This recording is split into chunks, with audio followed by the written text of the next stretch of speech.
The focusing power of centering silence. Hello, I'm Malcolm Cox, and thanks for joining me today on the Sunday Sample, episode 48 for Corporate Worship Matters. And today I want to talk about silence again. You'll notice, if you've been watching these, that I've talked about silence several times, and it's on my mind for some reason. God's put it on my heart. And I think silence is very significant for our devotional practices. Now, it's true personally, but I think it's also true, used appropriately, corporately. Do we use silence in our church services intentionally, not as a distracting way where it's accidental, but because we want to find a way of helping people to focus. And I think this is part of the value of centering silence corporately. Let me read for you from this book by Craig Erickson, Participating in Worship, which I've quoted from before. On page 45, he says this. Let me read for you and let me know what you think.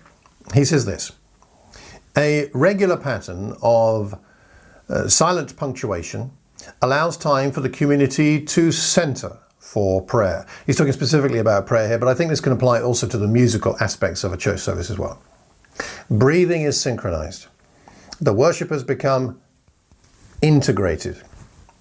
Thoughts are focused, attuned to the words articulated by the leader.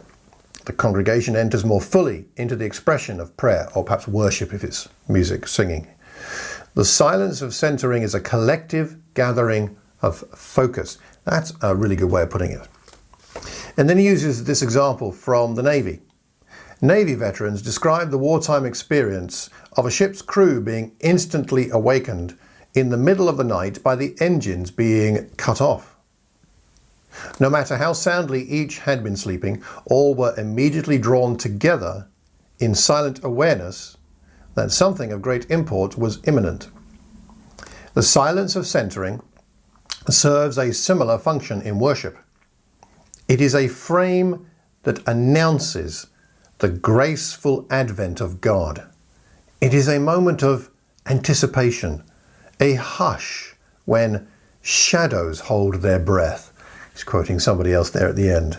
And I love that idea, that thought that those Navy, those sailors would wake up because of the silence, knowing something important was about to happen. Perhaps it would help our congregations to wake up to the significance of corporate worship if we incorporated more silence into our services.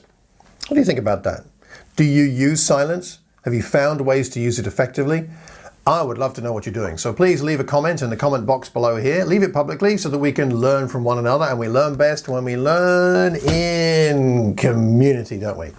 If you know someone who could benefit from this, please pass the link on, hit the like button, hit the subscribe button. I'd appreciate that if you would. And let me know what you think about this idea of the focusing power of centering silence. Well, until the next time, I hope that when you gather next with your friends and with the saints to worship our great God, your experience will be that of the psalmist in Psalm 100 verse 2, when he said, "Worship the Lord with gladness, come before him with joyful songs." Take care and God bless.